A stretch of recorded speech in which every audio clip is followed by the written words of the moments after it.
Hey everybody, what's going on? Welcome back to another episode. Today's episode is going to be a little different. Today's episode, I'm going to open up to you guys and let you guys know where I've been and what's been going on. So, you guys know that back in February I was moving, right? So, we almost ended up not finding a place in time. Not the fact that we didn't have the money, just the fact that, people don't want to rent to ex convicts. Um, People just discriminate, you know what I mean? And it's very, very hard to find a place, even if you have the money, even if you always pay your rent on time, have good references, everything, right? So, anyway, long story short, we had packed up everything. We ended up moving, and you guys seen the house we moved into. Beautiful house, paid first and last in February to move in. And when I moved in, I had said to the owner, I had said, hey, I don't ever want to move again. Like, I just moved, so I don't want to have to move again anytime soon because he wanted to sign a 6 month lease. He wanted to do a lease every 6 months, which I thought was kind of strange, but I thought, okay, well, we really need this place. So we'll just sign the lease, and then in 6 months, we'll probably sign another lease for a year. That's what I was thinking, or 6 months, but I was thinking probably a year. Well, what happened is, In a beautiful neighborhood. and we're in a beautiful neighborhood. We love it here, right? And the owner was telling us how good of tenants we are just a couple months ago, telling us that, you know, like he more or less wanted to be like family with us. Like when we first moved in, he was like calling us every other day, texting us every other day to check on us and stuff like that. Um, and we kind of like wanted to separate ourselves because we're not the type of people that like hang out with anybody. We're not the type of people that like they said, oh, you can come upstairs anytime and hang out or come up anytime for dinner or this or that. But we're not the type of people, or they even said, oh, if you need a ride anywhere, right? But we're not the type of people that are going to ask people for stuff. We're not going to ask for rides. We're not going to go up and try to mooch dinner. We're not going to go and try to, get in people's personal space. We like to keep to ourselves. We're very humble people. And our home is our safe spot, right? So, anyways, we paid first and last. And we found this place and we were really happy to get this place because it's in our budget, and it was very, very hard to find anything because everything's so expensive nowadays. Well, now I'm going to open up to you guys and let you know what's going on with us. Yesterday, we okay, first of all, last week the house almost burnt down. There's a tenant that also has a 2 bedroom in this house right across from us because it's like a huge house, right? So he didn't wake up. He wouldn't wake up. He's an older man. He wouldn't wake up. It's a vegetarian household. Um, the alarm was going off, woke us up in the middle of the night. Long story short, the wife comes down. The owner wasn't home. His wife was home. She's on the phone with him, asking him what to do. The alarm's going off for like 10 minutes, so I finally take down the smoke alarms, and I'm running around the house trying to find out where this smoke's coming from, where this burnt toast smell is coming from. Well, the alarm's not waking the old man up, and then his wife, the owner's wife, knocks on the door real, real loud because I'm like, it's not upstairs, it's not in my apartment, it's not in the electrical room, it's not in a storage room. Like, where is it coming from? It has to be coming from in that apartment. So we end up getting dude to open the door. Finally, after like 10 minutes, his whole apartment, 2 bedroom, full of smoke, the whole entire apartment. I go in there, barrel through the smoke, open up the window. Nobody else opened up the window. I opened up the window. If I didn't open up the window, the amount of smoke in there would have caused hundreds of thousands of dollars in smoke damage to this house. It would have caused maybe even the house to catch right on fire and burn the house down for all we know. We don't know what would happen if I didn't put that fire out. The friggin' chicken that he was cooking, and it's a vegetarian household, he shouldn't even be cooking chicken in the first place, is lit on fire, burnt to a black crisp on the stove. And it's the stove, you've seen our stove. The stoves in this house are by gas, okay? That could blow up the fucking stove with gas going like that and a open flame, right? So anyway, it was very scary. It was very freaky. So I found the fire. I put the fire out by putting the pan underneath the water because it was literally caught on fire. Like the chicken inside was burnt to a black crisp, and there was like a little fire starting inside of the frying pan.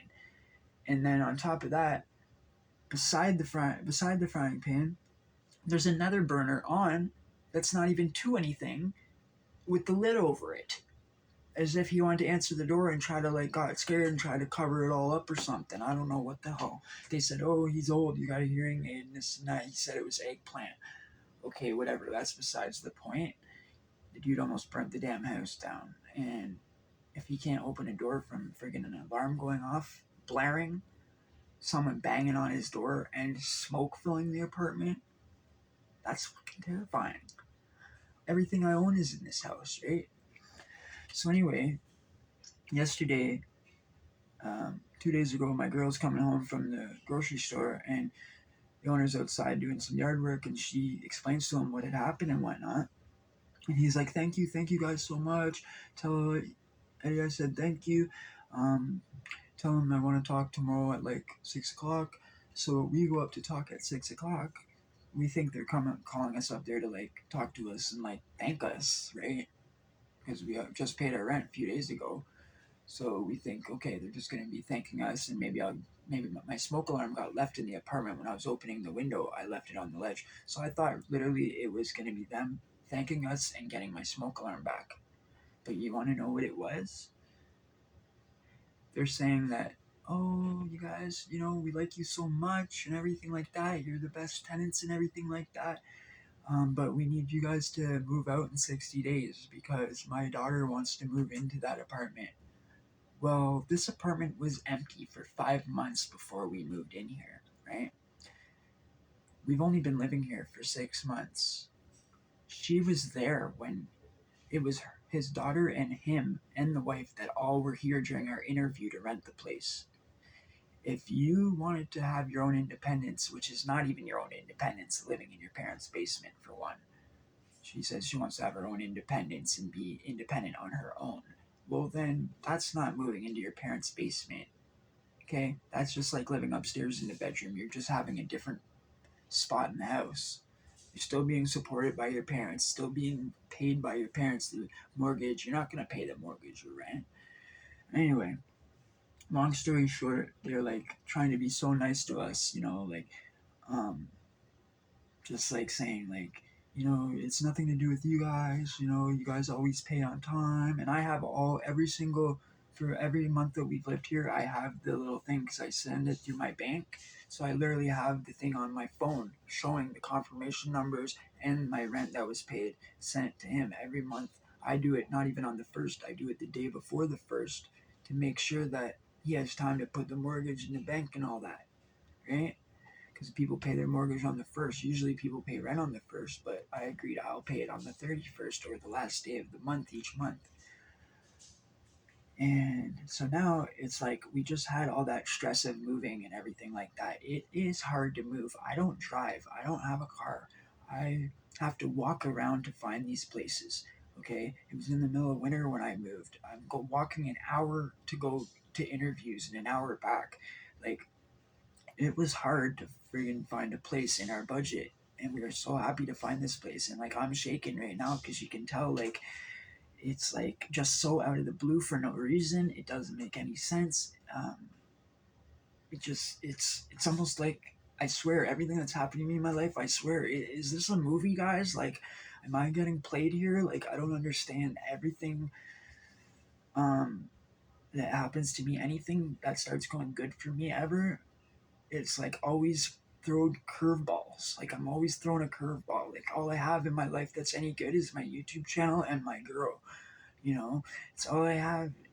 My parents are both passed away and stuff like that. You guys know my mom just passed in December, and I didn't even have time to process it or even mourn it because I was in the middle of moving. Um, yeah, it's just so much stress and terrifying. Like, having to move again, all over again. We literally just unpacked everything. Not even everything's unpacked yet friggin' we're just settling in. It takes people months and months to unpack and settle in when they move into a place, to actually, like, have everything the way you want it. And just as we're settling in, you're telling me we have to pack everything back up. I just recycled all my boxes. I had like 50 something boxes in that U-Haul truck. I had 2 full U-Haul trucks to move in here. 2 full loads of the biggest U-Haul truck. So it's kind of like, I figured, okay, as long as I get it down the stairs, I'm going to be here for like 5 years or so, or at least a year or two. You know what I mean? Like, I said to him, can I stay here, a long period of time, because I don't want to have to move again, you know? He goes, yeah, you can stay here as long as you want. You can stay here forever as long as you pay the rent. Literally, that's what I was told when I moved in here. 6 months later, we're being asked to move because his daughter wants this to move into this apartment. Well, it's convenient because here in Ontario, the way to kick people out and get around going to court and all that is by saying a family member is moving in, an immediate family, a mother, a father, a son, a daughter, a brother, or a sister. And I know this from taking care of my father's apartment building, 23 units. And that's how you can get somebody out without, even if they're paying their rent, even if they've done nothing wrong. You can say that a family member needs the place. It's an emergency, that because it's your home, you need the place for your immediate family member. But I don't even know if this is an emergency because she already lives in the home. She already has her own bedroom in the home. This isn't an emergency. This is just because so and so, his daughter, wants her independence and live on her own away from her parents. But meanwhile, how is that living away from your parents? Living under their same roof. If you're like not wanting to be like watched by your parents or this or that, or have to do like chores or whatnot, you're still gonna have to do all that. They're still gonna watch you. You're still gonna have to do everything because you're still there. It's not like you're going far. You're literally going from the third floor up on the third floor to the basement. And I don't believe that one bit because they're very wealthy people. I don't believe for one bit that her beautiful room up there with her own bathroom and beautiful, gorgeous upstairs third floor, I don't believe that it's going to be nice enough of an apartment down here because the shower is so small. Like, I don't know. I don't think people are going to want to shower in that. I agreed to it because, like, I am like that. I can make things work. I'm very, like, I'm very resilient, and I've been through many, many things in life and many cultures. So it's just like, and you guys know everything I've been through locked up. So to me, it was like, okay, well, it's a stand-up shower. It's a shower. It's got glass and whatnot, but because it's a stand-up shower and it doesn't have a tub, the floor reminds me of being locked up. So I I shower shoes, right? I wear shower shoes when I shower. And basically, um, that's what's going on. And, we missed you guys. We haven't seen you guys in a really long time. Um,